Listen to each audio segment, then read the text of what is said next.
तुमच्या बाबतीत पण असं होतं का की तुम्ही वजन कमी करण्याचा प्रयत्न करताय, एक 3-4 किलो वजन कमी होतं पण पुन्हा वजन वाढतं? असं का होतं? तर याच्या पाठीमागं कारण हेच की आपला सर्व फोकस हा वजन कमी करण्याकडे असतो. जेव्हा आपण वेट मशीनवर उभे राहतो तेव्हा आपल्याला फक्त एकच गोष्ट समजते की वजन वाढलंय किंवा कमी झालंय, पण कोणत्या गोष्टीचं वजन वाढलंय किंवा कोणत्या गोष्टीचं वजन कमी होतंय याच्याकडे कधीच आपण लक्ष देत नाही. आपल्या वजनामध्ये 4 पद्धतीचं वजन हे कॅल्क्युलेट केलं जातं.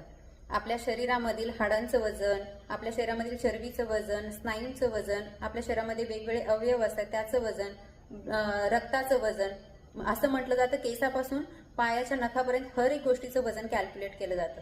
मग कोणत्या गोष्टीचं वजन वाढतं, कोणत्या गोष्टीचं वजन कमी होतं याच्याकडे लक्ष देणं गरजेचं आहे.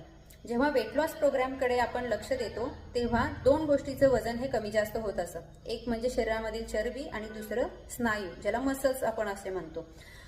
तर तुम्हाला जर कायमस्वरूपी वेट लॉस करायचं आहे आणि आयडियल वेटवर यायचं आहे तर याच्यासाठी 3 गोष्टींकडे लक्ष देणं गरजेचं आहे. सगळ्यात पहिला, आयडियल वजनावर येईपर्यंत तुमचा प्रोग्राम मध्ये थांबला नाही पाहिजे. दुसरी महत्त्वाची गोष्ट की वेट लॉस पेक्षा फॅट लॉस कडे लक्ष दिलं पाहिजे आणि आयडियल फॅट येईपर्यंत कन्सिस्टन्सी तुम्हाला प्रोग्राम फॉलो ठेवायचा आहे.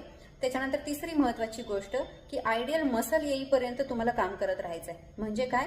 Ideal weight, ideal fat, ideal muscle, ह्या तिन्ही गोष्टी जेव्हा आयडियल रेंजवर येतील आणि त्याच्यानंतर तुम्ही कायमस्वरूपी हे तुमचं आयडियल वेट एन्जॉय करू शकाल.